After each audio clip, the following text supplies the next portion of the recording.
Hello everyone, I'm Deepa, making this video from Christchurch, New Zealand.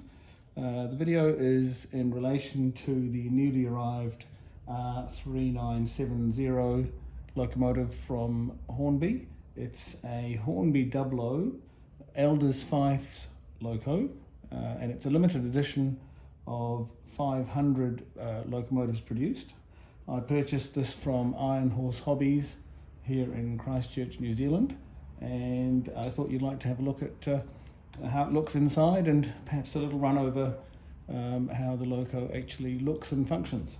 So here we go. Opening the box initially, which comes in a brown box outer. It's quite a firm fit. That comes off to reveal plastic wrapping over the Hornby Dublo blue box. There's an interesting story, I think, about the Hornby Dublo blue box, which has been discussed online, which is that Hornby Dublo, of course, originally released its 3-rail locos in a blue box. The 2-rail locos were, in fact, in a red box. However, this is the way they've decided to release it, obviously, so there it is. It shows a very clear picture of the loco on the front, the traditional Hornby Dublo appearance to the box. The next step is to slide the outer sliding cover off to reveal a blue box, just a plain blue box with no markings. Removing that requires holding the little tab piece and lifting up, and that then shows the locomotive packed in plastic. I have had this out of the box once before, which is how I know exactly how to release it. It was a little bit of a task initially, because I couldn't figure out what would be the best way to release the loco, which is obviously in a plastic pack, out of the box. And I'm still not 100% sure, but it looks like if you pick the plastic piece here and pull, that does allow the whole inner foam packaging to be released, and that looks like the best way to do it. If anyone else has had a try at this and found a better way, please let me know in the comments. That then slides off like so, and that reveals the loco, which is obviously well and truly packaged there. Firmly held in by the plastic, and I can see a little pack of detailed parts to be released as well. It undoes here, and then of course we slide out the extra slide piece that is in here, like so, and that then allows us to lift up, and the locomotive is revealed. There's a pack there of detailed parts which I may or may not fit. Locomotive comes out of the box pretty straightforwardly. There is a small rubber piece here which is between the loco and the tender, and I discovered that that has to be removed before running the loco, otherwise it won't go around any of the bends in the layout, because it catches the tender to the loco. Locomotive itself is obviously a very nice looking item and has been done, I think, to a high standard. So let's now have a bit of a closer look at the loco. It is obviously made of die-cast construction for the loco body. The tender, I believe, is plastic, and I think the die casting's been done very well. I don't see any particular flaws in it. The tender also is very nicely made, and obviously it's been put together with a bit of care, being a collector's item, and I guess probably a bit of a premium product. If I turn the loco over onto its side, you'll be able to see the underside of the loco, obviously, and that again is very well made. It's got good detailing, nice representation of the specific details of this particular loco, and there are some extra pieces, of course, as I mentioned earlier, which can be added for further detailing. Interestingly, the the trailing bogie, the pony truck, is in fact a part of the chassis moulding from the looks of it, similar to some of the locos which I think are produced in the railroad range. So I'm just wondering whether in fact the chassis has in fact been used in other locomotives as well and carried over into this one. I'm not sure, but I might do some checking on that and just find out. However, it's certainly very nicely produced and looks like a good quality item from this side of things. The tender has got the capability to hold a decoder for conversion to DCC, and in fact there is apparently room there for a sound decoder with a speaker to be fitted as well. So that's something I might look forward to fitting perhaps at a later date. And let's now take a look at some of the other features I have noted.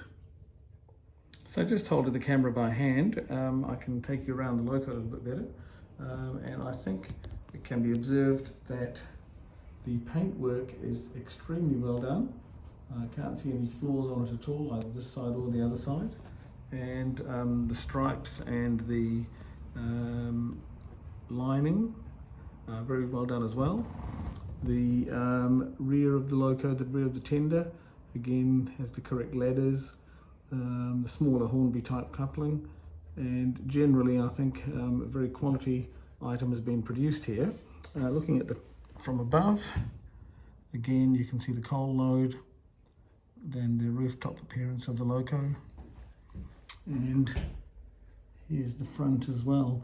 So I think overall I would say it's a very nice job done, and of course generally the proof of these things is in the running. So I think the next step will be to head upstairs to the attic and put this loco on the track. I have already made a couple of videos of this loco running, but for those of you who are watching just this one and haven't seen the others, I'll just head upstairs now and put the loco on the track and show you how that runs. So here we are upstairs, everyone, in my attic. This is the layout that I've been building since the 2020 COVID lockdown. The loco is on my outer track, which is 4th radius Hornby track and some pico points. I'm just going to give the loco a run using my Hammond & Morgan duet controller here. This is one I've had since the 1980s. I did discover on testing the loco earlier that it takes off very quickly. Just if I just move the transformer just slightly off stop, the loco moves off at quite some speed. So I discovered that if I change the controller over to the higher resistance mode, you do get a much smoother start. Obviously then it allows the loco to take off in a much more realistic fashion. I'll just come backwards and we can perhaps have a look at the slow running. So going forwards, just see how slowly I can creep it forward. I think this is probably going to be controller dependent as much as loco dependent. It does certainly seem to crawl along quite nicely. That is actually moving. And so for low speed work, that would be obviously very handy. And it certainly runs very smoothly. It has a 5-pole motor. If I stop suddenly, it does tend to sort of slow down a little and stop first, which makes me wonder whether there may possibly be a flywheel drive to this loco. It doesn't actually say in the documentation if that is the case, but that may well be. So at some stage I may dismantle the loco body and we can discover if that's true. So I'll just give it a run round the layout, or part of it anyway. I've got my coaches still on part of the track, so I don't want to have it bang into them. We'll go as far as we can. And it runs very smoothly. It hasn't had that much track time, so probably it's still in some sort of a running in phase, but it certainly seems to run very nicely forwards and backwards.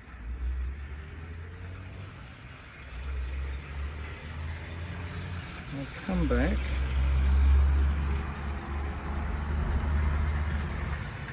and couple it up to the coaches. These are the 22 coaches that I tested it with a couple of days ago, and there is a video on that. That was a bit of a firm stop, wasn't it? We'll just see how it goes with these coaches today. It did have a little wheel slip when I initially tested it, but it seems to be pulling quite nicely today. This is still on the high resistance setting of the transformer. A little bit of wheel slip there as it's on the weight of the coaches.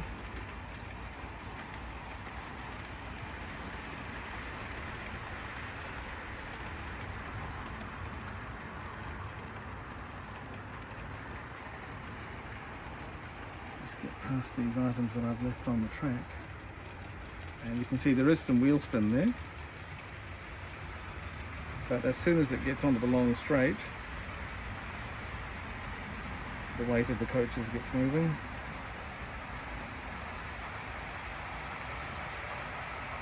In case you're wondering, I do have some more coaches, and it is entirely possible that the loco may well haul a few more from the looks of that. The layout goes off to one side and then comes back around again.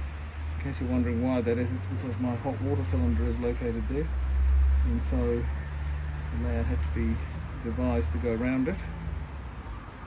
Here it comes now. That's not full speed by any means, so I'll increase speed at this point and we'll see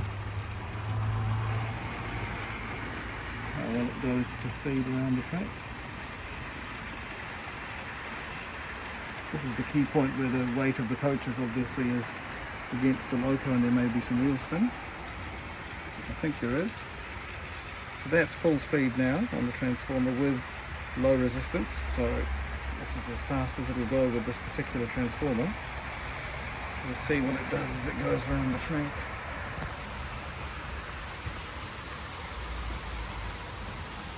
Just coming around now.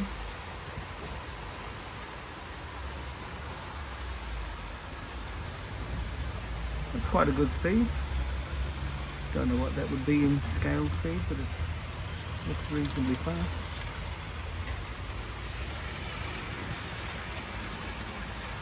And once it gets onto the long straight, you'll be able to get a better idea of how that moves along. So I'll just follow the loco along as we go.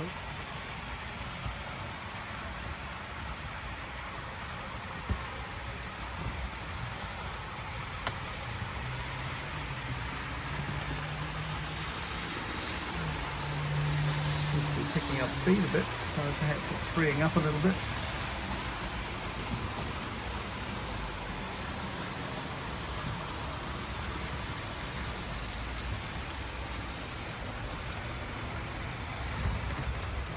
Certainly has no difficulty with that length of train, so I'm tempted to try some more coaches at some stage.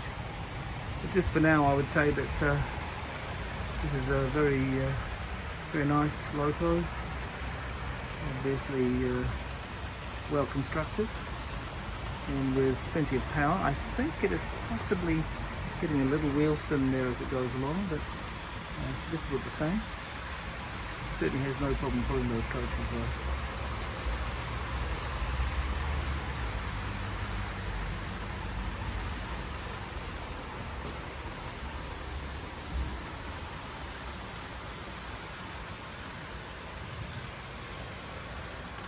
It'll stop somewhere along here.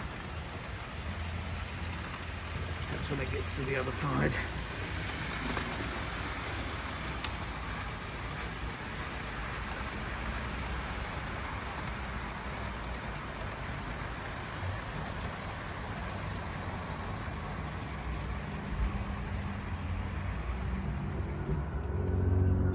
And there we have it, I think. Very satisfying run. And obviously a very nice loco, which I think I would have to say I would highly recommend to anyone. So thank you very much for watching, and I will be publishing some more videos in the near future. Thank you, everyone.